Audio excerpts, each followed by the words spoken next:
ଆଜିର blog video ଡିମିରି ଫଳ। ଜୟ ଜଗନ୍ନାଥ। ଭଗବାନଙ୍କର ଆଶୀର୍ବାଦରୁ ଆପଣମାନେ ଭଲରେ ଥାଆନ୍ତୁ ଆଉ ଆମେ ବି ଏବେ ଭଲରେ ଅଛୁ। ଟିକେ ସକାଳୁ ସକାଳୁ ପଳେଇ ଆସିବୁ ସାଇକେଲିଂ କରିବା ପାଇଁ।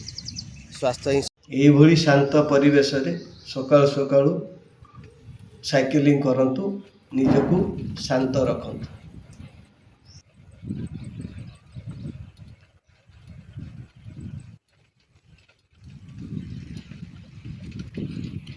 ବାପା, ଡିମିରି ଫଳ ଖାଇଲେ ଶରୀରକୁ କ'ଣ ଲାଭ ମିଳେ?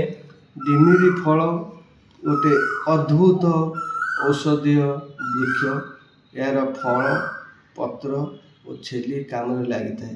ସାଧାରଣତଃ ସମସ୍ତେ ଡିମିରି ଫଳ ବିଷୟରେ ଜାଣନ୍ତିନି, କିନ୍ତୁ ପୂର୍ବ କାଳରେ ଏହାର ବହୁତ ଉପକାର ଥିବା ସତ୍ତ୍ୱେ ଲୋକମାନେ ବହୁତ ବି ବ୍ୟବହାର କରୁଥିଲେ। ଏହି ଡିମିରି ଫଳରେ ଫାଇବର, କ୍ୟାଲସିୟମ ଓ ଆଣ୍ଟିଅକ୍ସିଡେଣ୍ଟ ଥାଏ। ଏହା ପେଟ ସଫା ରଖିବାରେ ସାହାଯ୍ୟ କରିଥାଏ, ଜୀର୍ଣ୍ଣ ଶକ୍ତି ବଢ଼ାଇବାରେ ସାହାଯ୍ୟ କରିଥାଏ ଓ କୋଷ୍ଠକାଠିନ୍ୟ ଯେଉଁଟା ଇଣ୍ଡାଇଜେସନ୍ ଥାଏ ତାକୁ କମ୍ କରିବାରେ ସାହାଯ୍ୟ କରିଥାଏ। ଡାଇବେଟିସ୍ ପାଇଁ ଲାଭ କି? ନିଶ୍ଚିନ୍ତ। ଡିମିରି ଫଳ ଏମିତି ଗୋଟିଏ ଫଳ, ତା ଡାଇବେଟିସ୍ ପାଇଁ ଭଲ ବ୍ୟବହାର ହୋଇଥାଏ।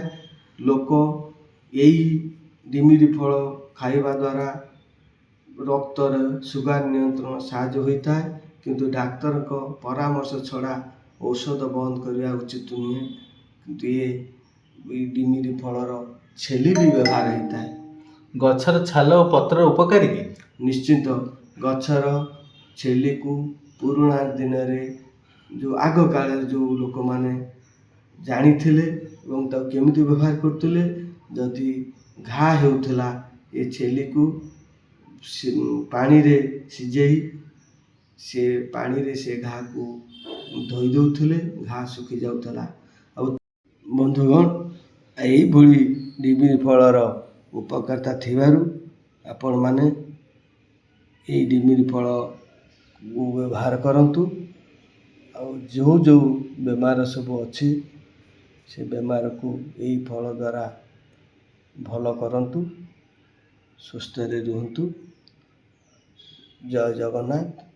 ଭିଡ଼ିଓଟି ଭଲ ଲାଗିଲେ ଲାଇକ୍, ସେୟାର ଓ କମେଣ୍ଟ କରନ୍ତୁ।